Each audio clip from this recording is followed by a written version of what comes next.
Ever thought about this? That the quality of our life might just be tied to what we're taking in? Yep, you got it, consumption. It isn't just about the food we gobble down, it's a heck lot more. Remember what the old wise men said?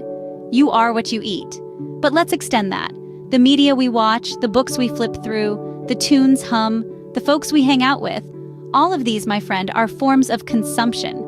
And who can deny their influence on us? They shape our thoughts, mess with our emotions, play with our perceptions, and in the end, mold our reality. The ancient Greeks had a word for this, diaita. It meant a way of living, encompassing everything we consume mentally, physically, and emotionally. Buddha was onto this too, urging us to be mindful of our actions and thoughts. So what if the secret sauce to a richer, fuller life is just being more aware of what we consume? Imagine if by simply choosing uplifting food and information, we could level up our lives. Sounds cool, right? So let's take a plunge into this idea of you are what you consume. Let's see how we, as modern-day folks, can learn from age-old wisdom, become smarter consumers, and unlock a universe of unrealized potential. We often view consumption merely in terms of food, but it's more than just that. Imagine consumption as a giant umbrella. Underneath this umbrella, we have a myriad of elements that we consume daily. Yes, food is a part of it, but it's not the only thing. We're also consuming information, experiences, and interactions. Every day, we are flooded with information from various sources: the news, social media, books, podcasts, conversations, and more. This information shapes our perceptions, beliefs, and attitudes. It's akin to food for our mind. Just as nutritious food nourishes our body, quality information nourishes our mind. Next, we have experiences. Every moment, every event, every situation we encounter is an experience we consume. These experiences shape our worldview, our character, and our reactions to future situations. A rich tapestry of diverse experiences often leads to a more balanced and insightful perspective on life. Then there are interactions. We consume interactions through our relationships with people and the environment around us. Every conversation, every touch, every smile, every argument, they all add to our emotional and social well-being. Positive interactions nurture our spirit, while negative ones can drain our energy.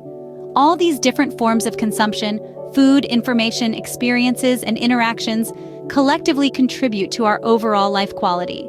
They shape our physical health, our mental state, our emotional balance, and our spiritual growth. Think about it. If we consume junk food, misleading information, negative experiences, and toxic interactions, our overall life quality is bound to suffer. We become what we consume. If we consume quality, we become quality.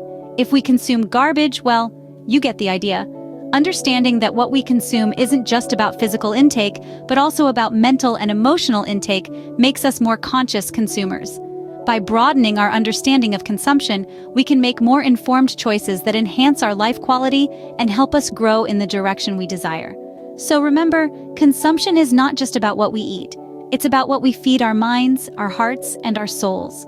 It's about everything we allow into our lives. It's about the choices we make every day.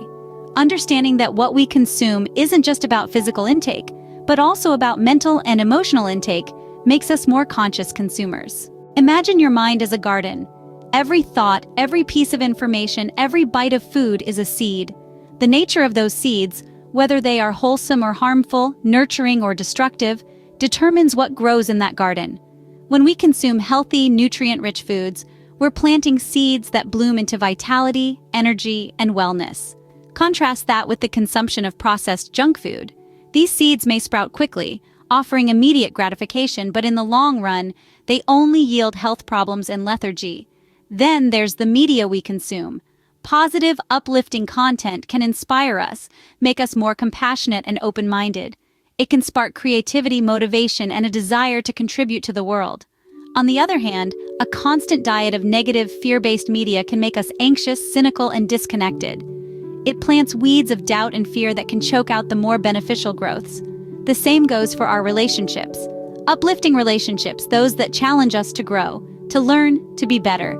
These are like the sun and the rain, essential for the growth of our garden.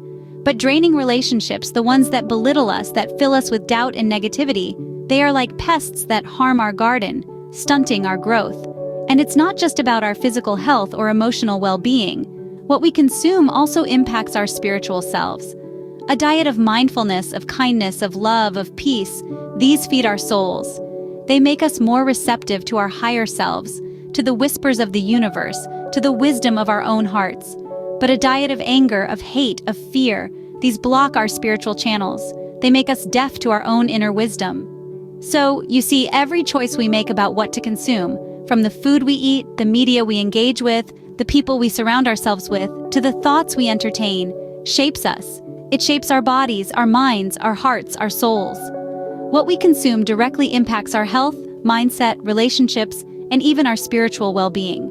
Knowing the impact of our consumption habits, how can we improve them for a better quality of life? Let's start with food.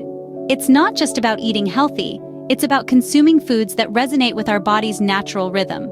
Incorporate more alkaline foods into your diet. These include leafy greens, fruits, nuts, and legumes. They not only nourish the body, but also help keep our energy levels balanced. Next, let's talk about media consumption. In today's digital age, we're bombarded with information every second. It's essential to be conscious of what we consume. Be selective about the news you read, the movies you watch, and the music you listen to.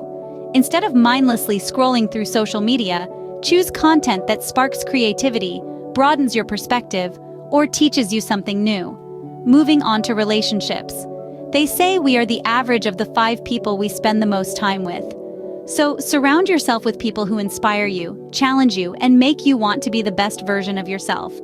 If a relationship drains you more than it enriches you, it might be time to reevaluate its place in your life.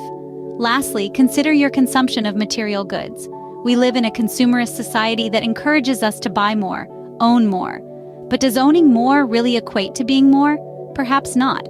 So before making a purchase, ask yourself, do I need this? Will it add value to my life? Remember, improving our consumption habits is not about deprivation. It's about making conscious choices that align with our values and contribute to our well-being. It's about choosing quality over quantity, nourishment over indulgence, and meaning over mindlessness. Each step might seem small, but collectively, they can lead to a profound shift in our quality of life. So let's embark on this journey of conscious consumption together. Let's make choices that nourish our bodies, stimulate our minds, enrich our relationships, and respect our planet. By consciously choosing what we consume, we can enhance every aspect of our lives.